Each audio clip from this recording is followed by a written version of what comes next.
Et tu veux devenir meilleur, tu cherches à te former sans arrêt. Et je voulais te parler de quelque chose qui va vraiment t'aider à devenir meilleur, et puis d'une erreur aussi que beaucoup de gens font et que je vois aussi dans les formations. Donc je vais t'expliquer aujourd'hui pourquoi mémoriser une liste de noms des muscles ne va pas faire de toi un meilleur masseur, et puis surtout ce sur quoi tu devrais te concentrer. Selon ma vision, puisque ça fait 15 ans que je vis du massage et je suis spécialisé dans le massage sportif, je suis aussi des athlètes professionnels. Tu peux voir leurs témoignages sur mon site internet. Alors bien sûr, je ne parle pas là du massage de type californien, ce style de massage. Je parle vraiment d'un travail vraiment de massage, type massage sportif, deep tissue, ou remédial massage par exemple, comme on peut trouver en Australie. Alors même si je vois qu'il y a un effort de la part des formations d'enseigner l'anatomie, le problème c'est que connaître le nom des muscles, c'est pas ça qui va faire que tu masses bien. En fait, c'est un premier pas, c'est un préalable. C'est sûr que ça va sûrement épater quelques clients, mais l'intérêt de connaître le nom des muscles, c'est justement de pouvoir les nommer. Donc ça va servir dans un milieu spécifique. Au lieu de montrer le muscle, on va le nommer. Ou bien ça peut servir à un client, c'est vrai que dans le cadre du massage sportif, il va te dire la zone sans qu'il ait besoin de la montrer. Malgré tout, moi je recommande toujours de s'assurer qu'on parle bien du même endroit, parce que des fois, la personne peut se tromper aussi. Il n'y a pas longtemps, il y a quelqu'un qui me parlait du grand rond, et en fait il me montrait la zone du rhomboïde. Donc la personne va vous dire voilà j'ai mal à tel muscle, mais en fait le truc c'est que le muscle, il bouge pas seul. Il bouge en groupe, et il bouge en chaîne. Donc un groupe, c'est par exemple si on prend l'épaule, je prends l'épaule parce que visuellement là ce sera plus facile à comprendre. Si on prend l'épaule, eh bien vous avez ce qu'on appelle la coiffe des rotateurs, et vous avez même le sous-scapulaire, vous avez tous ces muscles-là. Et puis des chaînes, c'est carrément, quand vous faites ce mouvement-là, oui bien sûr, il y a ce groupe musculaire là, ici, avec tout autour de l'épaule, de l'articulation de l'épaule qui va bouger, mais il y a aussi d'autres muscles qui vont servir à stabiliser, qui vont être secondaires, qui vont bouger de manière secondaire, mais en général, ça passe par des lignes et par des chaînes. Et ça, c'est vraiment beaucoup plus intéressant. Donc en fait, le mouvement, il va vous permettre en connaissant les chaînes et en connaissant les groupes, vous allez pouvoir détendre l'endroit, parce que vous allez pouvoir tourner autour finalement.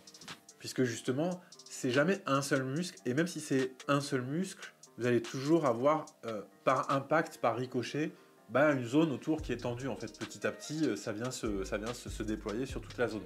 Enfin, ça, c'est ma vision. Donc, par exemple, si vous avez quelqu'un qui vient et qui a mal au lombaire, en fait, c'est rarement juste les lombaires, quoi. Souvent, vous allez avoir le sacrum, évidemment, et puis vous allez souvent avoir ce qu'on appelait les moyens fessiers, grands fessiers, qu'on appelle maintenant glutéal.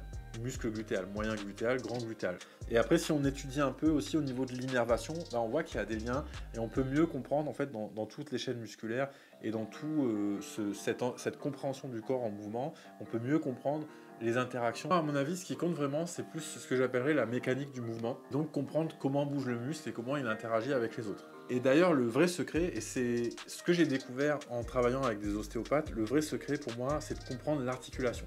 Parce qu'en fait, le muscle, il supporte une articulation.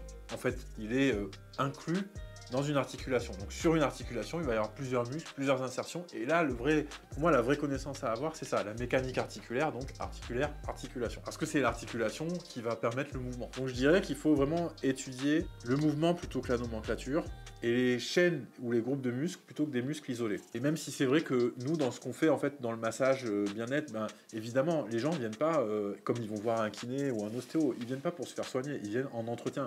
Mais c'est pas pour ça que ça nous empêche d'aller à un niveau et d'être bon dans ce qu'on fait. Et pas tout le temps dire ah oui mais en fait justement on n'est pas kiné. Mais évidemment qu'on n'est pas kiné et on prend pas la carte vitale. Enfin, il n'y a pas photo quoi. Je veux dire, il n'y a pas de discussion en fait à avoir à ce sujet-là. Mais c'est pas parce que t'es pas kiné que tu peux pas comprendre la mécanique du corps. Ça c'est donné à tout le monde en fait. Tous ceux qui ont envie d'apprendre, ils peuvent apprendre. Et du coup, les gens qui viennent aussi nous voir, c'est vrai qu'ils attendent quand même une certaine compétence et un certain résultat. Donc encore une fois, connaître le nom des muscles, c'est bien.